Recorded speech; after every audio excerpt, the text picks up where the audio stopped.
You're listening to the Dude What podcast, where we review bad media and have a laugh while enjoying beer with your host, Harry and Tomo. Enjoy the show.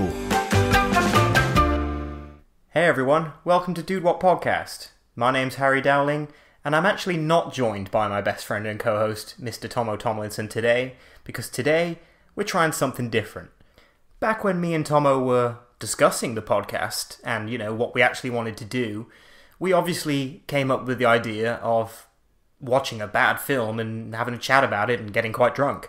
But another thing that we really wanted to do, probably more so what I wanted to do, was talk about movie, video game, TV show news at the same time, because I sort of really follow that thing. I follow a few different, websites and pages and things like that. So I feel like I'm sort of up to date with a lot of news and stuff like that. So that was something we wanted to do.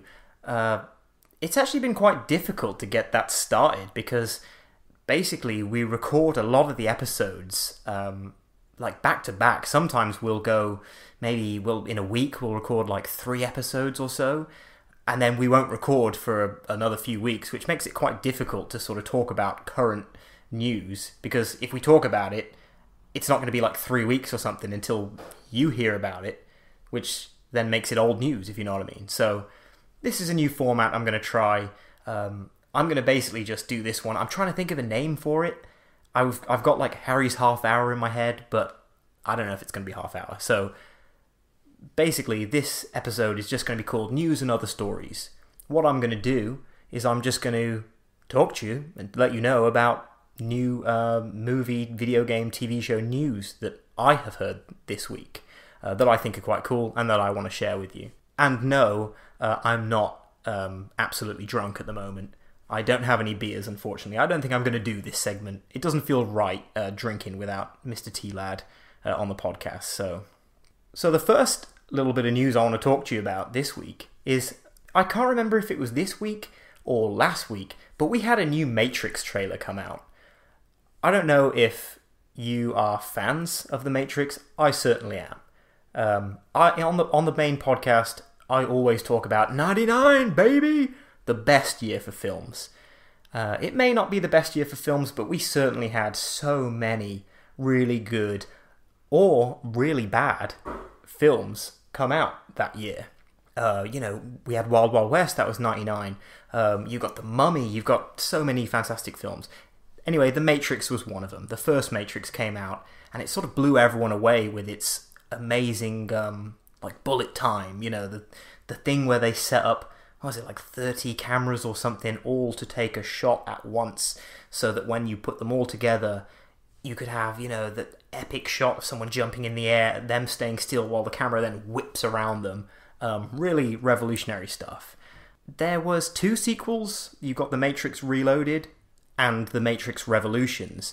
Now, people will say that they sort of go downhill in quality, and they're probably right. They're not as good as the first one, but I still love them. The second one's awesome because you've got that, awesome fight scene. I think it's called the Burly Brawl or something like that. You've got that awesome fight scene between Neo and, 80-odd Agent Smiths, where he's doing that thing where he's smacking people with the pole and running around them all and stuff. Epic. I mean, it looks sort of crap because the CG looks dated, but it's epic.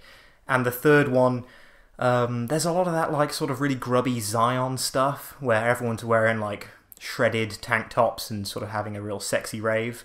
And most of that film is taken up by a huge mech battle, which, I don't know. I didn't think that was that great. I'm more into the actual Matrix stuff as opposed to, the real-world stuff in those films, but I love them anyway. I've got the trilogy on the 4K box set. It's fantastic. But yeah, years after the last ones have come out, we've got the new one. It's called The Matrix Resurrections. They're sticking with the R theme with all the names, but I guess this one makes sense because it's resurrecting, it's resurrecting the franchise. Anyway, I was debating whether or not to do a big trailer breakdown of this trailer, and just talking about this and going into every shot and stuff like that, but everyone's doing that.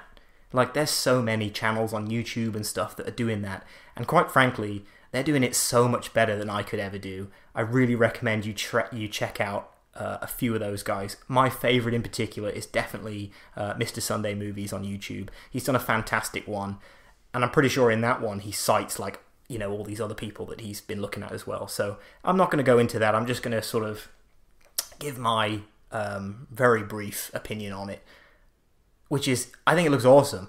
I'm all about Keanu Reeves. The guy is an absolute legend, nicest guy in Hollywood. It looks fantastic. It looks like there's a new simulation, there's a new Matrix. This time it's all golden and lovely, as opposed to being like green and grey, you know. We're reintroduced to Neo, Mr. Thomas Anderson, who has got his signature Keanu, you know, beard and long hair look going on. He doesn't remember anything, but then also it's kind of weird because I don't know if you remember in the end of the third one, kind of the big point of it is that Neo like sacrifices himself. A lot of people think he died at the end of that film. I did, and when I watched it with Fiona, she was like, well, he didn't die, and I thought, what the hell? Like, he definitely died. So there's obviously people that think he didn't die, but he's alive in this. We don't know whether it's, you know, whether he's actually real or whether he's just sort of, you know, Matrix code or something. The trailer shows you Trinity, who, you know, got pretty stabbed up at the last movie, died also. There is this cool shot though where Neo like puts his hand on her face and you see like Matrix code run down her face. So I think that she is going to be like, she's not real. I think she's code. She's Matrix, you know. She is a simulation of what Trinity sort of is. There's more weird stuff in the trailer. You've got Morpheus, who isn't played by Lawrence Fishburne, which is kind of weird considering they got Keanu and they got Carrie-Anne Moss. I can't remember her name, sorry. They got Carrie-Anne back, so why wouldn't they get Morpheus? Yeah, he's a little out of shape, but, you know, if it's set in the future, come on, you know? I've got a sneaking suspicion that he might actually show up in this, though, because I don't think you can leave him out. I mean, he's done an interview saying that, you know, he wasn't invited back and he wishes them the best of luck. He would have done it if he was asked, but he wasn't. I don't know if I'm buying that right now. I think that's... It's a tricky one because, as I say, there's this new guy who is basically playing Morpheus. He's doing all of the Morpheus tropes, you know, take the blue pill, take the red pill. He's doing all that stuff. He's also doing the dojo fight. So yeah, it looks like they've just recast Morpheus. One thing I'm worried about with this film is I really do not want it to be sort of like a remake. Not like a remake, but you know what they did with the Star Wars franchise in Force Awakens? Like, it's a really good film, but it's essentially A New Hope. You know, it's got all the same stuff.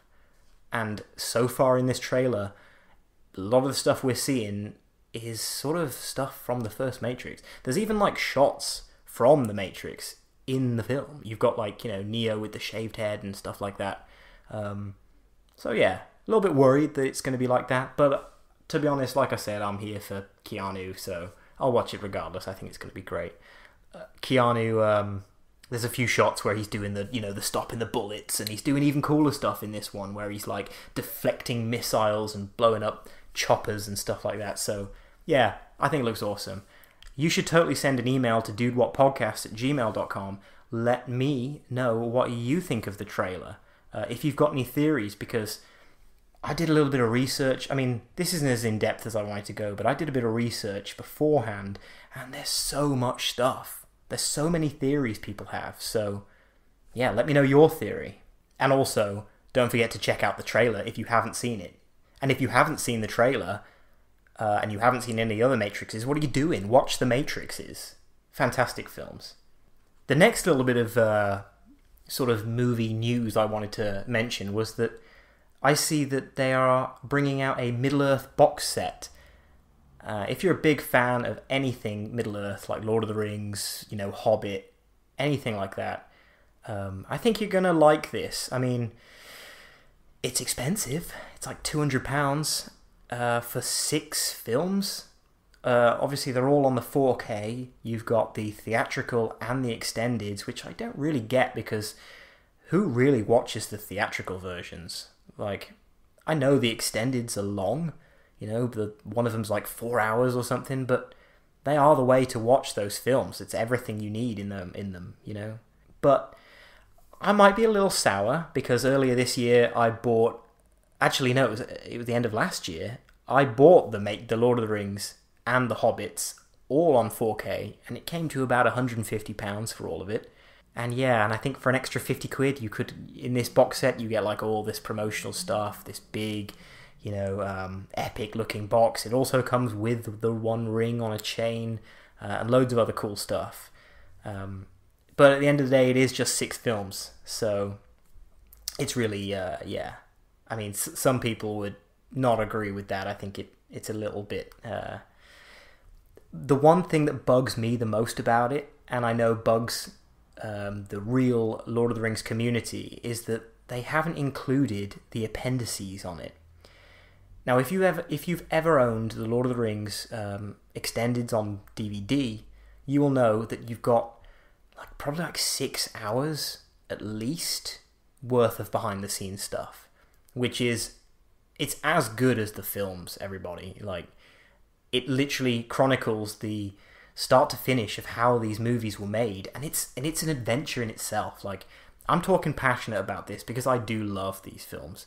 But yeah, I bought the 4Ks and I was fully expecting all this behind the scenes stuff to be on there, you know, having paid £75 per box set for 3 films, £75, but it's not there. And yeah, I feel like they can't. I feel like it's bad form to bring out a complete Middle-earth box set and leave all of that gold off of it. So yeah, Middle-earth box set, £200. So let me know what you think. If you think it's a massive rip-off, or if you think it's an amazing bargain. I'm sure there'll be some differing opinions there. In other movie news, I see that they are making a Luther Netflix movie. Now, I've never watched Luther, any of the TV show. I couldn't even tell you what it's on. Is it a BBC show? I should probably do my research a bit more. I'm just mentioning this story because it appears to be everywhere. I know that it's got a big following. It really is everywhere. People love Luther. It's like a detective thing, I think. And I know that a lot of people are happy that there is going to be a movie coming out. It's a big trend, actually, at the moment, isn't it? Like, bringing out a movie of a famous show. I think a trailer this week for the Sopranos prequel came out. Can't remember what it's called. It's got quite a long title, if I remember correctly. But it looks pretty good. It makes me want to watch The Sopranos. I've never seen it. I probably should watch it. Never really into any of that stuff, like The Wire or any of those sort of crime things, to be honest. But maybe I should watch The Sopranos. Maybe I should watch Luther. Hey, you know, it's got Idris Elba in it, Tomo's favourite actor. He is fantastic. I saw him in, The Suicide Squad. I thought he was great. Really funny. Really good in that. And he's also a top pick, and has been for a few years, to be the next Bond, which is actually something I'm going to bring up later in the podcast, so we'll leave it there for that. But yeah, Luther movie. Let me know if you're a fan of the show. Let me know if you think I should watch it. I don't know how many seasons there are or anything. I think it's on Netflix.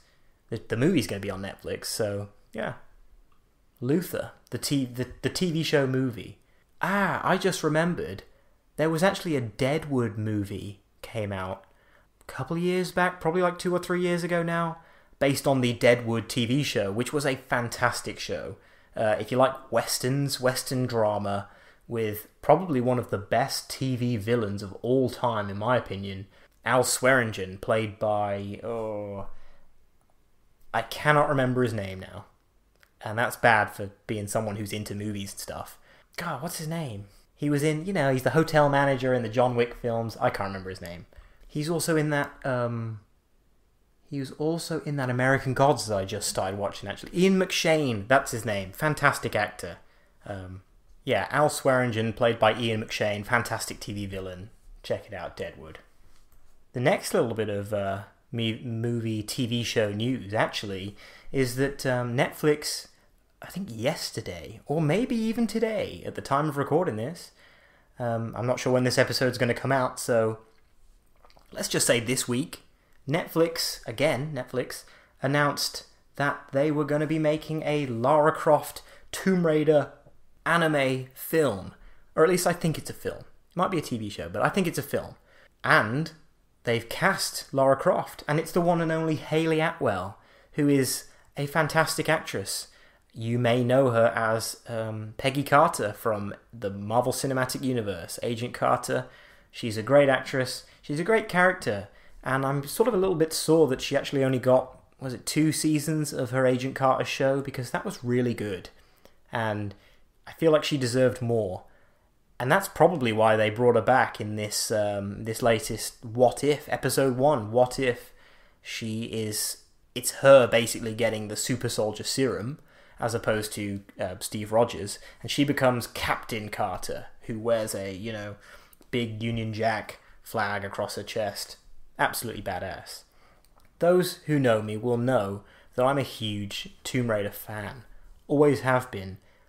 I played the first few games on my PS1.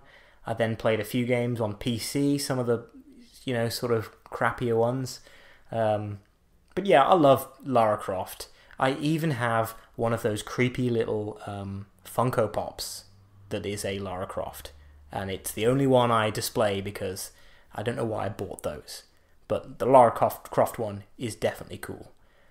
All the reboot games are badass. The 2013 Lara Croft reboot, just so good. I'm not a huge fan of the Tomb Raider with Angelina Jolie in it. I know that's sort of, that's uncommon. A lot of people really like those films. They say that that's like Jolie's biggest role, like that's her biggest character. But yeah, I didn't like it. Bit too sort of action heavy. Well, not action heavy. She's too much of an action hero, if you know what I mean. I really liked the 2013 Lara Croft Tomb Raider game reboot because it showed that, hey, she's just a woman, and she gets beat up. She gets really injured. She's a survivor. She's not a badass, Well, she is a badass, but she's a survivor at heart. And it really captured that. And that's one thing I think they did better in the latest Tomb Raider film with Alicia Vikander in it. It didn't do very well. For some reason, they changed some of the plot because it was following the first game loosely. They changed some of the plot, which made it a bit rubbish, basically.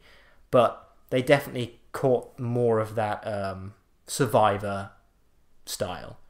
And I actually just remembered the poster that came out for that film. If you haven't seen it, Google Tomb Raider poster and just put neck. Just type neck in there. And you'll see why, because it's one of the worst photo shop jobs ever. It's like she's got her back to the camera. She's looking over at the audience, at the camera. And whoever has edited her neck is so long. It's like a giraffe. It's hilarious. But it's one of those things that you don't really see until you've seen it, and then you can't unsee it. It's hilarious. Check that out. Those who know me will also know that I really don't like anime. And I'm also in the minority there with that opinion, because there's a lot of really good anime, as people keep telling me.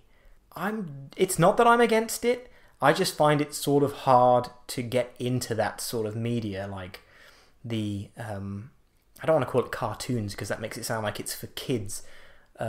That art style, that sort of thing, I know people love it, but I struggle to get into that, so I'm not actually as hyped for this as if they said there's going to be a live action Tomb Raider, then I'd be doing backflips. But they've also said that there's going to be a anime as well as live action, an anime Assassin's Creed, which is another one of my favourite properties.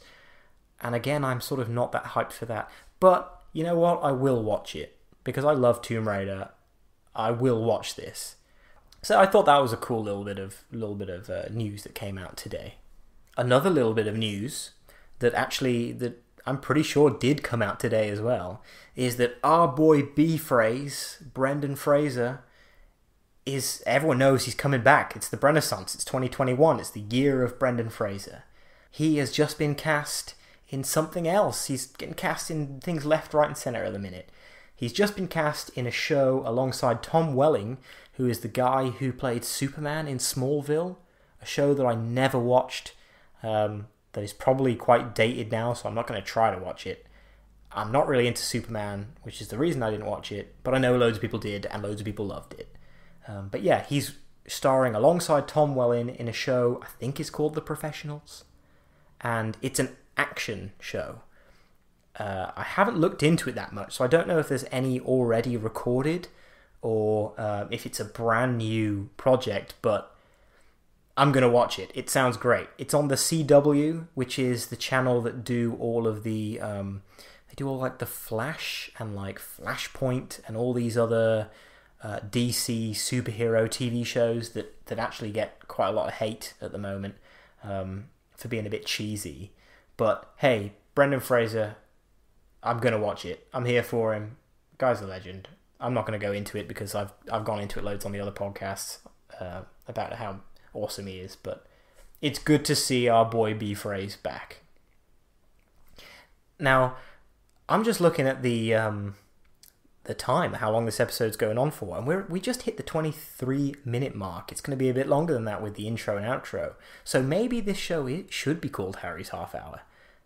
We're almost there. The last bit of news actually isn't news. It's just something that I was thinking to myself, and I had to pause what I was watching and just sort of do a bit of research. And that's about James Bond. As you may or may not know, the 25th installment of the Bond franchise, called No Time to Die, has been delayed for like the last 2 years. It's been on and off and on and off, like they're going to release it, now they're not. And I think I remember hearing a stat which is something like, I can't remember it now, but it's like the company have spent so much money on sort of pushing the film, really pushing the film for it to then be delayed, that they are just basically cutting their losses now and they're releasing the film. They're just sort of throwing it out there. In the UK, it comes out September 30th, end of the month, in 15 days, as the time of recording this. I love James Bond, always have. I've got all the films. I've got the newest ones on the 4K box set. So I'm ready for it. But it was just because I was watching through some of the... I watched Spectre again. I watched some of the older ones. I'm currently watching GoldenEye again. And it got me thinking, like, this next Bond, which, by the way, has got a crap name, No Time to Die, it makes it sound like he's sort of too busy to die. Oh, I ain't got time, mate. Oh, a bit too busy. How about tomorrow? It got me thinking, who's going to be the next Bond? As I said earlier in this little podcast, quite a lot of the time, people are talking about Idris Elba, and I think he's a fantastic actor. He'd be a great choice. However, in my opinion, he's a little too old to play Bond now. Maybe if we went back like 5 years, yeah, I think it's a good choice. But, you know, he's getting a little bit grey, and I think that with Daniel Craig also getting on a little bit, they probably want to go in the different direction and go a bit younger. So I looked at a few different websites and people saying, you know, who they thought would be the next Bond. And there's some interesting names in there. You've got people like Richard Madden, who was in Game of Thrones. He was Robb Stark. You've got people like Jamie Dornan. I think it's Dornan. He was in the 50 Shades films. There's also some relatively unknowns. A big choice at the moment is that guy that was in that Netflix show that all the chicks loved and dudes loved. I can't even think of what it's called now. Bridgerton, that's it. And the guy's name was, I'm sorry if I'm butchering this, but it's like Regé Jean Page. I'm guessing it's that because it's got an accent in there, so I said it with a French accent. I probably shouldn't have done. But yeah, Simon Bassett he played. Not that I know, I didn't watch it, but Fiona definitely did. But yeah, he's an up-and-coming actor. He'd be fantastic in the part, I reckon. However, I'm just going to throw this in there. My personal number one choice for who should be the next Bond has got to be Tom Hiddleston. I mean, come on. The guy, tall, dark, handsome, you know, that's Bond right there. I mean, he's not like an absolute beefcake. He's not an absolute unit. And I am, you know, doing the tense pose when I say that, like Daniel Craig is. But I think they've done that now. They've sort of done the absolute tank Bond who literally runs through walls. I think they need to go back to the sort of smooth, suave, smooth-talking Bond who, you know, will talk himself out of a situation. I mean, if push comes to shove, he'll smash a guy over the head or shoot him or something. But He'll talk his way out first, similar to the Roger Moore Bond, which actually is my favourite one. I know that people really hate him. As I record this right now, I'm actually recording it under a massive poster of A View to a Kill, which is a fantastic Bond movie because it's Roger Moore's last one, and he's actually way too old to play Bond in it. He's barely running around, but he's getting all the young girls and stuff. It's fantastic. But yeah, Tom Hiddleston, he's got it. Just think about it for a sec. Yeah, Tom Hiddleston. Tom Hiddleston as Bond. I'm putting it out there. That's my choice. What would be really cool is if we did like a poll or something, and we got people to answer who they thought, and then I can see who you're actually thinking should be the best Bond. But before we get that sorted, send an email to dudewhatpodcast@gmail.com. Send a voice message, Spreaker at Spreaker /dudewhatpodcast. Send a voice message on who you think, or any sort of bits and bobs of news that you've heard. But yeah, I'm really interested to hear who you think Bond should be. Well, that's it for the first episode of it. I'm going to call it Harry's Half Hour because we're at half an hour. So that's it for the first episode of Harry's Half Hour. I hope you've enjoyed it. I don't know if you can tell, but I sort of have struggled somewhat through this because I've never done it on my own before. I'm so used to sitting next to the one and only T-Lad and sort of riffing off of him and bouncing and also being quite drunk while recording this. So I'm totally sober. I'm sipping on Aldi's own Professor Peppy, Dr. Pepper knockoff with no alcohol. So apologies for if I ramble too much. I'm going to try and continue this segment if you think it's good. I'm going to try and continue this segment alongside the main podcast and bring you the news stories in the week that I thought were really cool and that I can share with you. So I really hope you've enjoyed it. As always, I've been Harry Dowling. This has been Dude What Podcast. Dude, what? We hope you enjoyed this episode. You can visit our Instagram account at Dude What Podcast. That's DUDEWUT Podcast. And you can also email us at dudewhatpodcast@gmail.com. That's DUDEWUT Podcast@gmail.com. See you next time. Dude, what?